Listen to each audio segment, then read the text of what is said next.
Fruit d'un cheminement, pour ma part, c'est après un certain nombre d'années que j'ai décidé de le porter, et encore une fois, je regrette qu'on en arrive à devoir se justifier sur une liberté, parce que finalement, si on devait reformuler les termes du débat, ça serait quoi?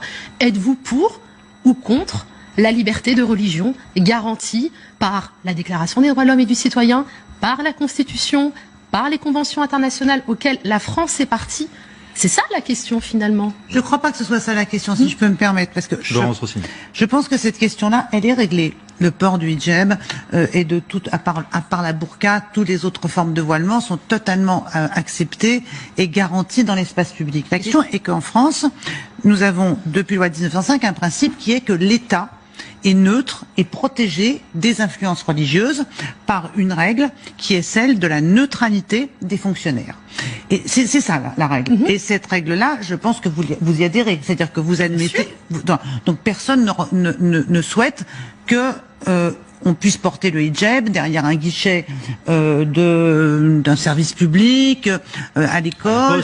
On est tous d'accord pour dire que ce n'est pas là où est le sujet.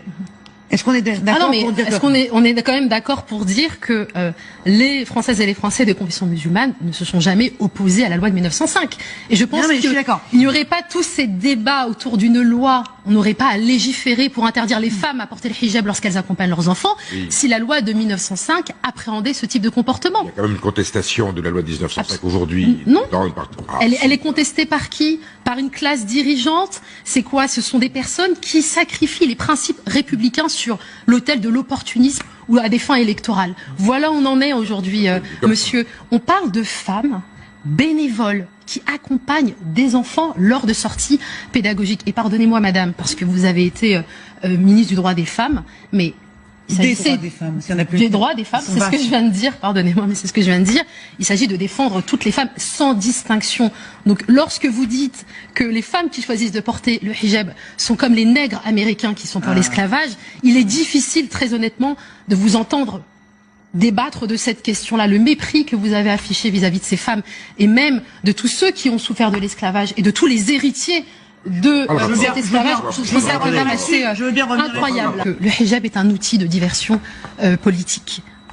Vous y voyez une diversion politique de la part, par exemple, des Républicains? Naturellement, mais monsieur, mesdames, messieurs qui sont autour de cette table, la France traverse une crise sociale sans précédent depuis plus d'1 an. Les préoccupations des Françaises et des Français sont le démantèlement des services publics, la précarité. Ici, on doit parler de l'école, effectivement. Pour moi, la priorité, quand M. Blanquer dit le hijab, le voile n'est pas souhaitable. Mais pardon, monsieur, est-ce que le silence que vous infligez à ce personnel éducatif qui se suicide au sein des établissements, qui laisse des lettres pour dénoncer les conditions de travail dramatiques, ce qui n'est pas acceptable, c'est d'ignorer cette souffrance, madame. Si on doit parler des priorités, si on doit parler d'éducation nationale à la rentrée, le fait que Jean-Michel Blanquer se soit exprimé sur le rapport, je comprends pas du tout. Le rapport, je vous l'expliquais, madame. On parlait de diversion. Monsieur me dit en quoi cela fait diversion. Voilà, donc je reformule si vous le souhaitez.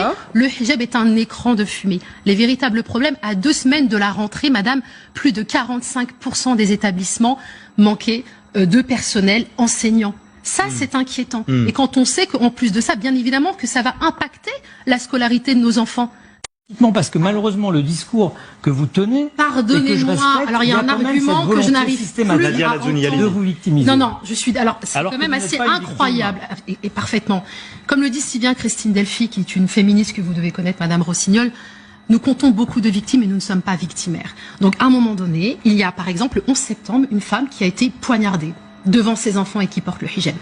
Plus récemment, il y a cette femme qui s'est faite humiliée par un élu de la République. Donc, vous ne pouvez pas... Si, je vais y venir, monsieur. Il faut arrêter de crier à la victimisation pour justifier des positions souvent racistes. Donc, je vais répondre sur le communautarisme, monsieur, s'il vous plaît. Je vais donc... Absolument pas, et c'est faux. Vous ne présentez pas de chiffres, c'est du fantasme, et ça se passe dans votre tête, ça, monsieur.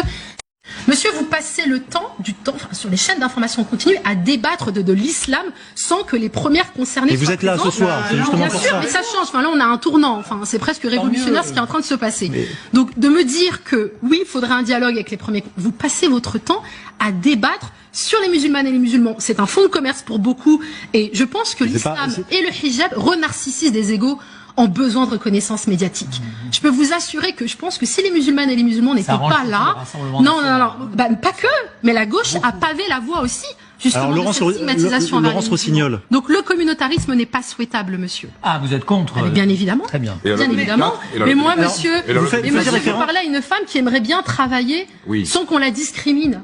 C'est pas vrai. Alors là, en revanche, statistiquement, c'est faux. Et je vais même vous dire que pour les enfants, je vais me dire quand vous arrangez bien entre vous et entre religieux, entre vous, les religions. Moi, je fais partie d'un laissez-moi finir. Je fais partie de la République entre vous, les religions, les enfants. Mais qu'est-ce que ça veut dire, vous n'essayez pas, vous n'essayez pas. Je suis journaliste. Nadia, vous souhaiteriez qu'aujourd'hui, une petite fille, un petit garçon, peu importe, puisse aller à l'école publique avec le foulard pour une petite fille, avec une kippa pour un petit garçon, par exemple? Vous le souhaiteriez? Non, moi, ce que je souhaite, monsieur, c'est qu'on cesse de stigmatiser tout un pan de la communauté nationale. Qu'on ne trouve pas des prétextes, des lois pour pouvoir mettre en marge toute la communauté nationale, un pan de la communauté nationale. Ça, c'est mon propos. Parce que vous, madame Rossignol, justement, vous êtes pour des écoles confessionnelles? Ça vous va très bien que des enfants, justement, sortent de l'école de la République et se retrouvent dans ces écoles confessionnelles? Ah non, mais moi, je sais. C'est pas très républicain. Moi, je sais comment la laïcité républicaine s'est construite en France et au prix de quelles concessions elle s'est construite. Nous avons fait des concessions, nous, les républicains laïcs, dans l'histoire, à l'Église catholique. Voilà. Aujourd'hui, ça a été long et vous comprendrez d'ailleurs long, dur. Et en tant que femme et féministe, je sais aussi le prix que nous avons payé. Je suis féministe aussi, madame. Sans doute. C'est pas le sujet. En tant que féministe, je sais aussi le prix que nous avons payé en termes de notre corps, refus de la contraception, refus de l'avortement. Et donc, ça a été long pour nous séparer de l'Église. Vous comprendrez donc que, de ce point de vue, quand on voit les religions s'étendre dans les quartiers, quand on voit l'emprise... C'est faux, c'est mensonger. Allez dans les quartiers, madame. Il y a la précarité dans les quartiers. C'est des ascenseurs qui ne fonctionnent pas. C'est des courriers qui ne peuvent même pas arriver jusqu'au domicile de ces personnes. C'est des jeunes qui n'arrivent pas à travailler. Mais si, c'est que vous êtes dans un fantasme total. Vous êtes complètement déconnecté du terrain.